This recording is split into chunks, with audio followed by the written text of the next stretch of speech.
Olá, seja bem-vindo ao nosso tema de estudos da série Discipulado. Dessa vez o tema é o pecado, estamos na edição número 3 sobre esse tema pecado e na última ocasião nós compartilhávamos sobre 2 homens, 2 jardins, 2 árvores, 2 escolhas, 2 frutos, 2 consequências.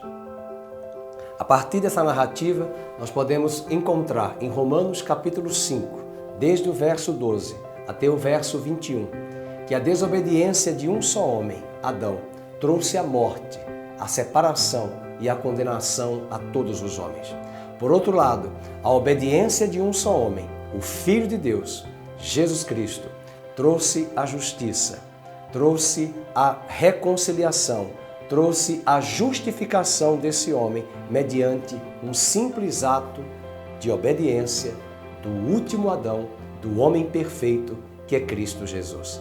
Mas hoje eu quero voltar a retomar sobre isso em função de que precisamos lembrar que todos os princípios da tentação de Satanás junto a Adão e Eva, descritos em Gênesis 3, são válidos até hoje para levar o mesmo homem à queda. Por outro lado, assim como naquele jardim, Adão estava presente e veio a transgredir num outro jardim, no jardim do Getsemane, Cristo também foi tentado em sua carne, em sua alma, em sua mente, para recuar da obra da redenção que o Pai tinha para ele. Humanamente falando, quem de nós gostaríamos de fazer um simples tratamento de canal em um dente molar sem anestesia? Imaginemos Cristo resolutamente indo à cruz, dar a sua vida por nós e dizer esta frase que nós precisamos entendê-la. Deus meu, por que me desamparaste? Deus Pai sempre esteve com o Filho na eternidade. O Filho, o Verbo, nunca se separou do Pai. Sempre estiveram juntos. Aliás, por meio do Verbo, da Palavra de Deus, todas as coisas foram criadas e todas as coisas vieram a existir. E toda a criação de Gênesis capítulo 1, o Verbo, o Filho de Deus, estava lá, falando, articulando, apontando a obra de Deus.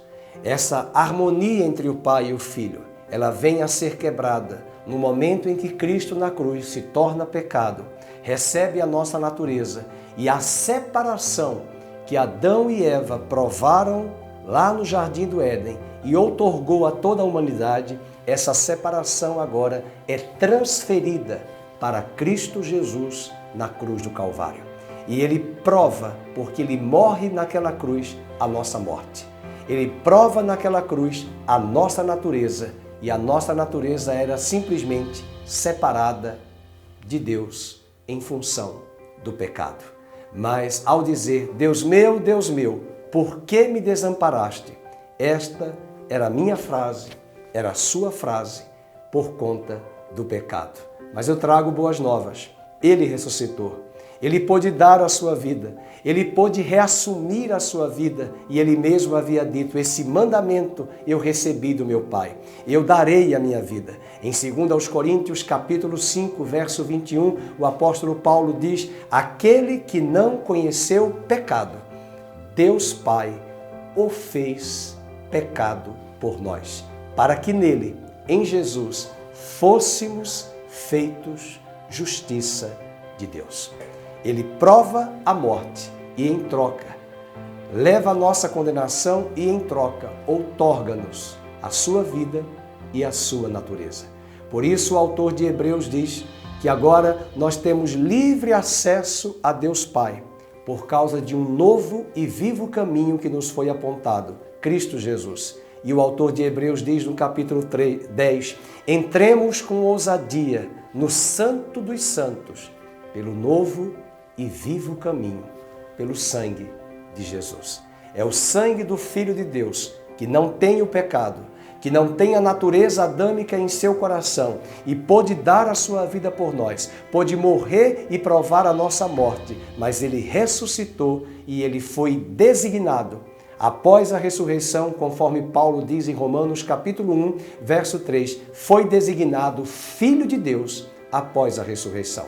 E este Espírito que o ressuscitou dentre os mortos é o mesmo Espírito que vivificará o coração de todo aquele que crê. Você que nos assiste, você que ouve essa palavra, você tem a oportunidade ímpar de, pela fé, receber a Cristo e o seu homem interior ser vivificado, ser reconciliado com Deus através dessa obra profunda de identificação com Cristo, pela morte, pela sepultura e pela ressurreição.